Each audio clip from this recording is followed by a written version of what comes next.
Thank you very much indeed, colleagues, for giving me this honour, actually, to be the first keynote speaker at the inaugural AGM. And I'm delighted, obviously, to be part of TASP. And I regularly talk about the need for partnership working in any sphere of justice or injustice, for that matter. So the fact that we have this organisation now that will amplify the voices of pretty much everybody on my screen and everybody else that isn't on my screen, in order for us to ensure that best practice is disseminated and identified first and disseminated. Well, where does that come from in terms of my own journey? When I was chief prosecutor, some of you were familiar with some of the cases I dealt with. Let me start with Baby P, which is a case I'm sure you're all familiar with. It's not the case that I'm going to talk to you about. It's what we do as a country when we have such a matter. You probably remember, in the aftermath of that terrible tragedy, 4 things happened. Well, 3 of them you will know about. First was we have an inherent blame culture in our country, which means that the head of social services was told to resign. Remember? Told to resign by the then minister, Ed Balls. I wonder what happened to him. The second thing that happens when you have such a crisis is that you decide you have to rewrite all the rules and re-engineer the whole processes. And so we now introduced a new tick box risk assessment tool. The third thing that happens is that hundreds of social workers, people with experience, knowledge, left the profession because they didn't want to operate under those new rules. And the fourth thing, perhaps least familiar with, is that in the year after this brand spanking new process, more children were killed by their carers than ever before. So you see, this is what we do. We knee-jerk, and we don't respond and we don't listen to the experts. And you are undoubtedly the experts. I don't measure the quality of people by how much money they have, how big their houses are, how successful they are, what status they may have. I measure them on the basis of what they do for others. And you, in charge of safeguarding, are top of my table. You are the people who deliver the most, in terms of the most vulnerable people in our society. Now, when I dealt with the Rochdale grooming gang case, which you're again be familiar with, if you want to watch the BBC film 3 Girls, it's based on that. The actor who plays me is much more handsome than I am, of which I'm very glad. In that particular case, you remember a young girl made an allegation of abuse, and it wasn't taken very seriously for a whole 11 months of police investigation, at the end of which 2 prosecutors decided, no, we can't believe her, no jury will believe her. As a consequence, no proceedings were brought. Subsequently, 2 years later, when I was engaged as chief prosecutor in the Northwest, it became obvious to me that we had completely failed her, and 47 girls now had been abused by this gang. And so people were able to act with impunity because they knew the authorities had nothing or no interest in them. And so when I reversed that decision not to prosecute and brought that prosecution, people really began to understand what we were dealing with. I remember very vividly in May 2012 when the convictions came through, how suddenly the world woke up. I mean, I can't begin to tell you how much media coverage there was and how many articles had to be written. On the back of one case, I had to write all these articles in national newspapers to try and explain child sexual abuse to the wider audience. Even the Prime Minister at the time, David Cameron, rang me up to ask me to explain to him what was going on, which goes to show really what a journey we're all on. And there is, of course, you all know, appreciate, a personal cost which you will carry. I mean, I remain on an Al-Qaeda death list in relation to another case. And following this particular case, the Rochdale case, I had far-right thugs outside of my door. I had a panic alarm placed in my house. My children could go to school in a taxi for 3 months, all based on false news that was perpetrated by particular far-right groups who wanted to suggest that somehow I was involved in the earlier decision not to prosecute. And I only survived because of the resilience of my networks. The fact there were people around me like yourselves who stood by and said, Nazir, you did nothing wrong, and we need to provide as much support for you as is humanly possible. And the learning from that particular case was that people forget that case was before Savile. It was before Operation U-Tree and all the high-profile prosecutions that we then conducted, the Max Cliffords and Rolf Harris of this world. They all followed because we decided that we had to completely revisit how we approach these cases. And what it meant was that we had to put the victim and the survivor at the center of our decision-making.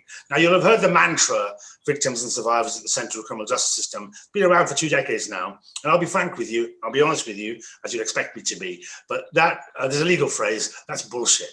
We do not apply that.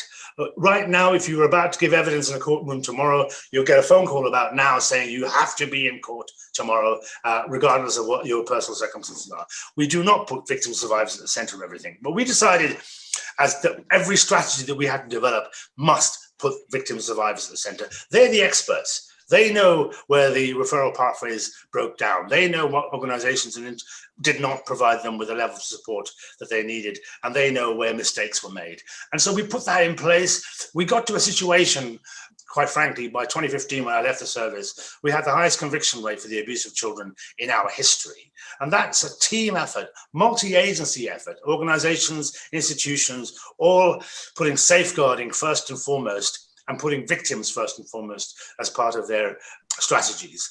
But we know that, I looked again, you've all done serious case reviews. Every single one will start with a recommendation saying no information that should have been shared wasn't shared.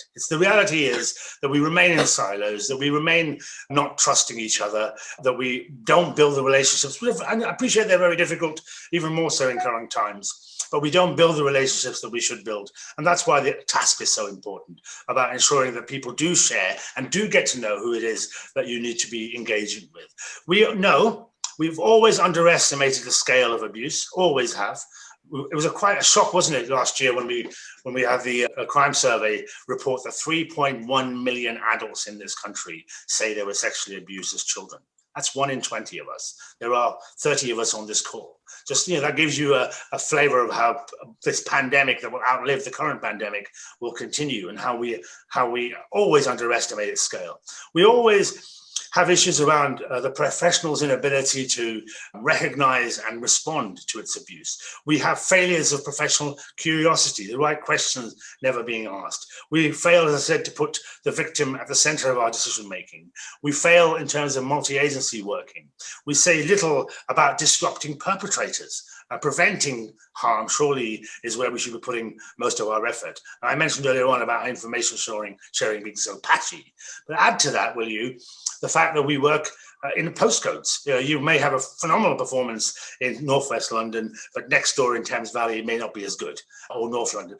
Why is that? Why should a child or a victim get a different service just based on a postcode? But that's why, again, TASP is here to try and ensure that people are able to get that level of quality of service wherever they may be, and that we stop blaming victims. There is no one model of abuse.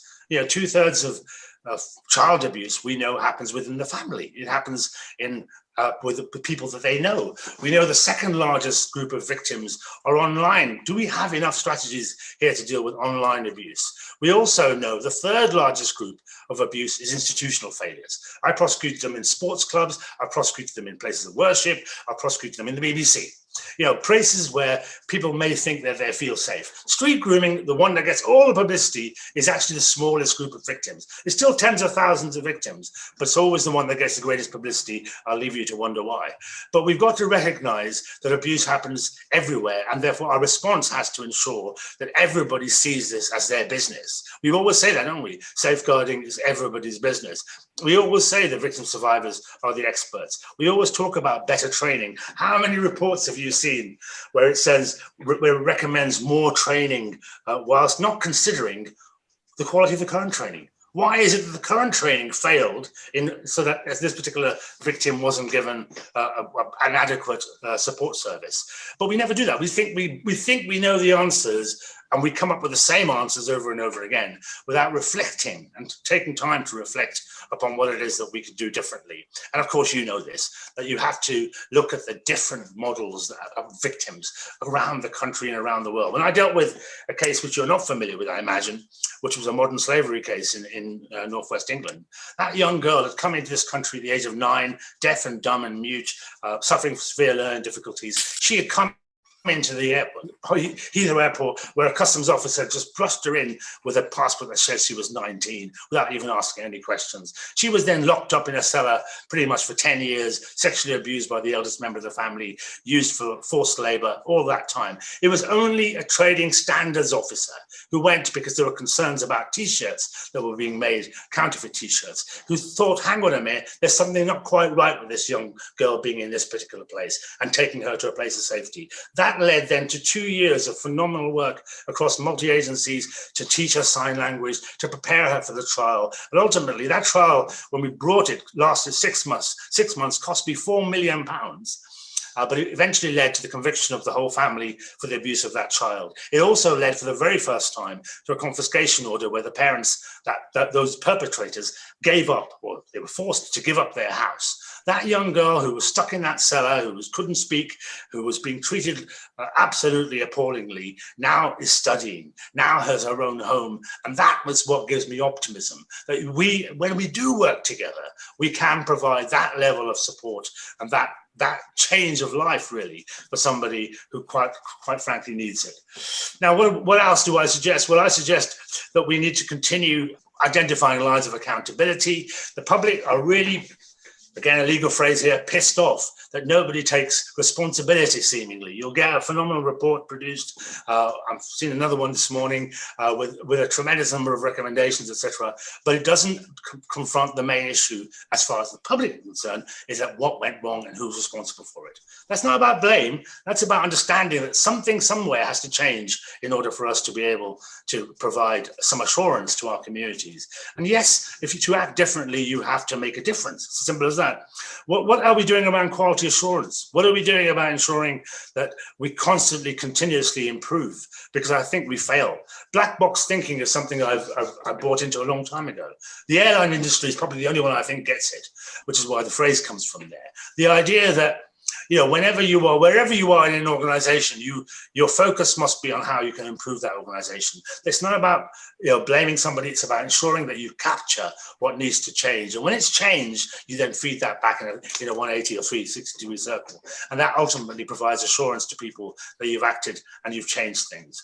And I think we can do much better. You know, when I went to the airline awards 3 or 4 years ago, I was quite stunned that they didn't have an award for best pilot, best steward. They had awards for the best ideas, the best change, the fact that people were safer as a consequence of everything that happened. That's what we need to aim for. It's not about us as individuals. It's about the service that we provide to the people we bring. In my current role, my new role as independent chair of the new Catholic Safeguarding Agency, I'm actually blown away by the fact that the Catholic Church decided to put a Muslim as chair and have a board of 8 people that I think has 2 Catholics on it. You know, it's not about being part of that organization. We will, as you will see very shortly, be issuing standards that will be audited. You know, we'll become the Ofsted of the church to ensure that we make people comply and make sure that they're complying with what needs to happen. We'll ensure that we're properly transparent and we provide feedback and that we continuously improve. I think that's really brave. I can't think of another faith, actually.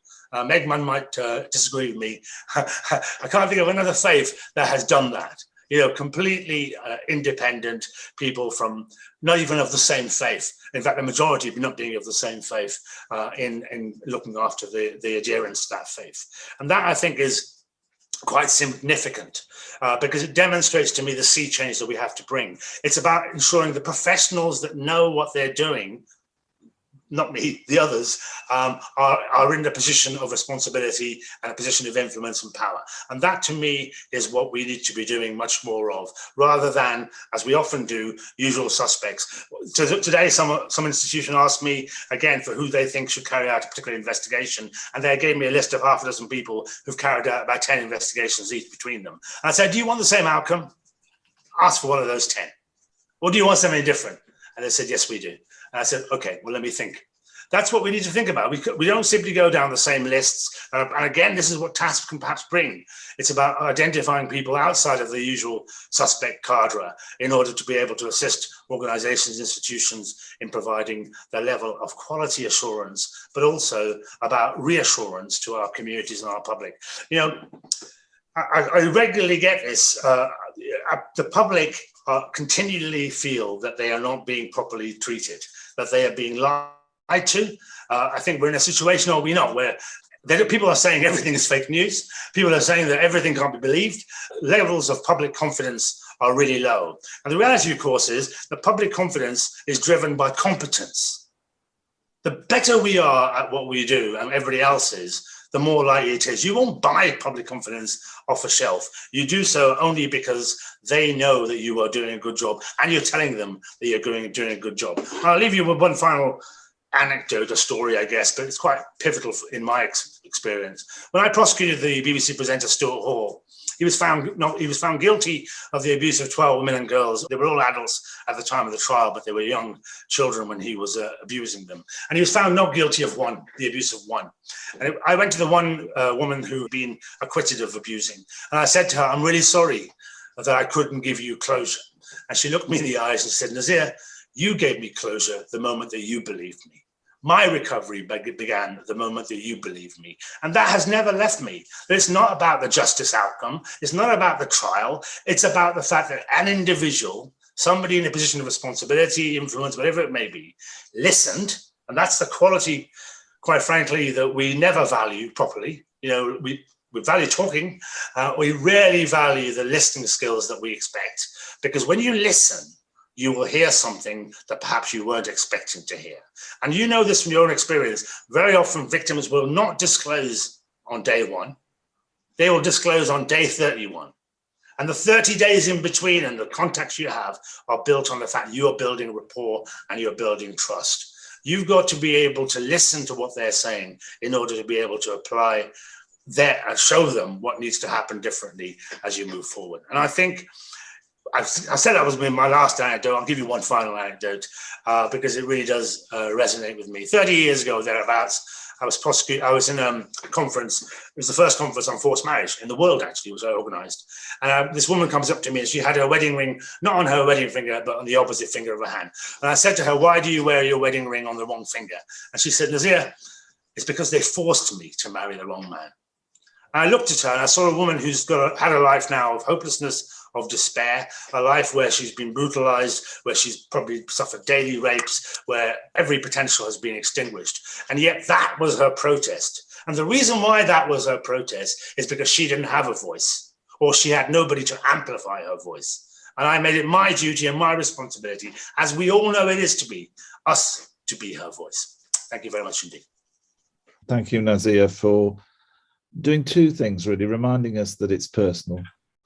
And reminding us about people. And I think what struck me in particular was how a lot of what you said reflects some of the important ways in which, as we're all trying to develop TASP, we want to reflect on those things. So, i.e., not get too caught up in the process and the context of institutions, but find a way of supporting the people who do so much across so many different forms of partnership.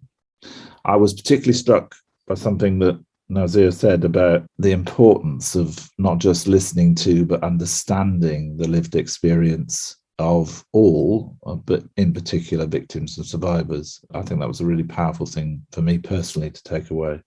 I know and feel that we face the coming year with a degree of optimism and positivity. So with that, thank you all, and thank you, Nazir, again for rattling our cages.